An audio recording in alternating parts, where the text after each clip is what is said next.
Shalom saudara-saudari, selamat bertemu kembali melalui santapan firman Tuhan hari ini, Rabu, Oktav Paskah 7 April 2021.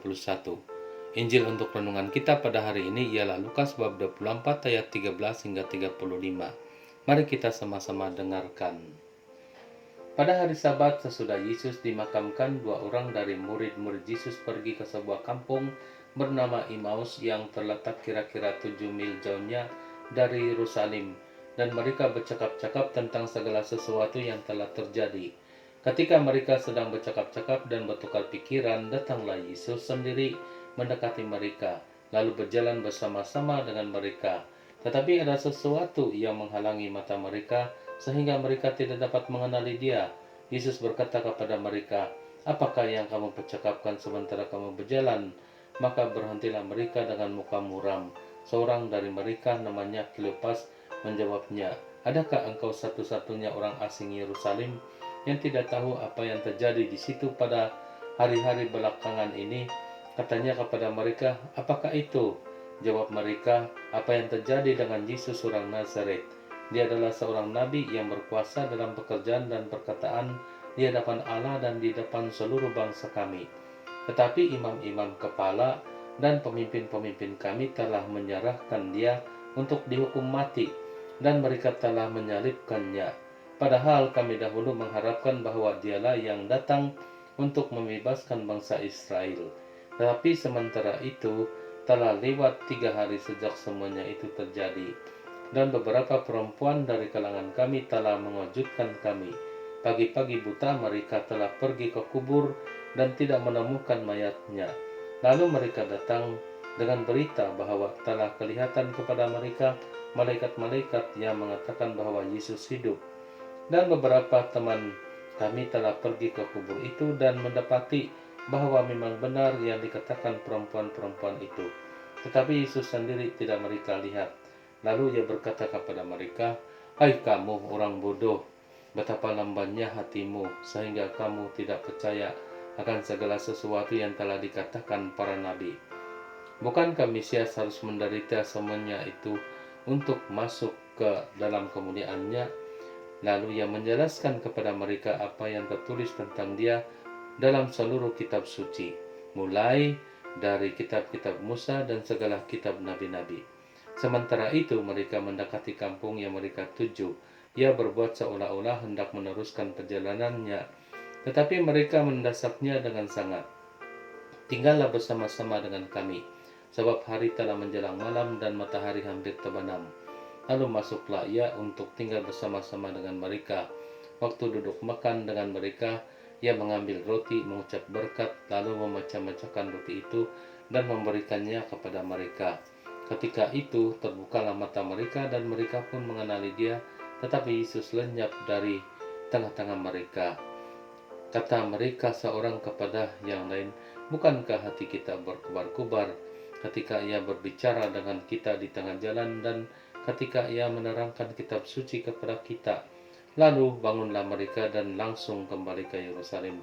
Di situ mereka mendapati ke-11 murid. Mereka sedang berkumpul bersama teman-teman mereka. Kata mereka kepada murid itu, "Sungguh Tuhan telah bangkit dan telah menampakkan diri kepada Simon." Lalu kedua orang itu pun menceritakan apa yang terjadi di tengah jalan dan bagaimana mereka mengenal Yesus pada waktu ia memecah-mecahkan roti. Demikianlah Injil Tuhan. Terpujilah Kristus. Saudara-saudari, sebentar berlalu kita mendengar dua orang bermuka muram berjalan sambil bercakap-cakap dan bertukar-tukar pikiran tentang Yesus. Kenapa muram? Sebab memikirkan harapan mereka hancur. Dulu masa Yesus masuk kota Yerusalem, rakyat yakin betul Yesus akan menjadi raja bangsa Israel. Rakyat memikirkan Yesus sangat kuat dan berkuasa seperti Daud yang mengalahkan semua musuh. Tetapi ternyata pahaman mereka tentang kuasa dan kepimpinan Yesus adalah salah. Salah karena memikirkan secara duniawi. Bila orang datang pergi menangkap Yesus, Yesus menyerah saja kepada musuh.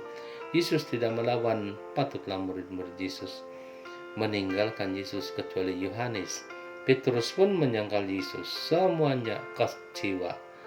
Rakyat yang yakin dan bersorak-sorak Yesus Raja berubah dengan bersorak, salibkan dia, tiada guna, Yesus tiada kekuatan, tiada kuasa pun.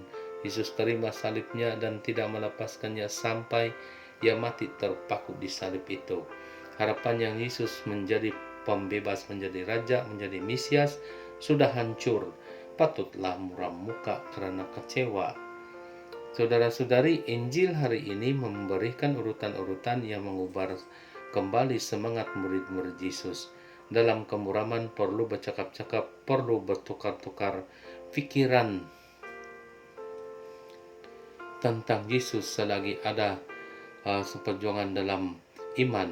Dengan adanya masa berpikir dan bercakap-cakap tentang Yesus dalam apapun keadaan dan dalam apapun yang dilakukan, Yesus datang mendekati dan bersama dalam cerita. Maksudnya Yesus membimbing pikiran dan cerita dalam perkongsian. Kehadiran Yesus dalam perkongsian mengubarkan semangat orang yang menyertai perkongsian itu. Begitu juga dengan penggunaan firman Tuhan. Yesus membantu membuka hati dan memberikan penjelasan firman Tuhan bila ada masa untuk merenungnya sebagai masa bagi Tuhan berbicara dalam hati dan pikiran.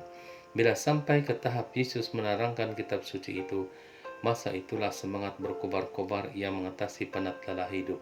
Sampai tidak berdiam diri, melainkan mau bersama dalam community, dalam iman. Mau mendengar perkongsian dan memperkongsikan pengalaman sendiri. Itulah identiti murid-murid Yesus. Kehadiran Yesus yang mengubarkan semangat lebih lagi disadari dan diketahui dalam identitinya dalam perjamuan Tuhan, yaitu dalam perayaan Ekaristi. Tuhan yang memberkati dalam nama Bapa dan Putra dan Roh Kudus. Amin.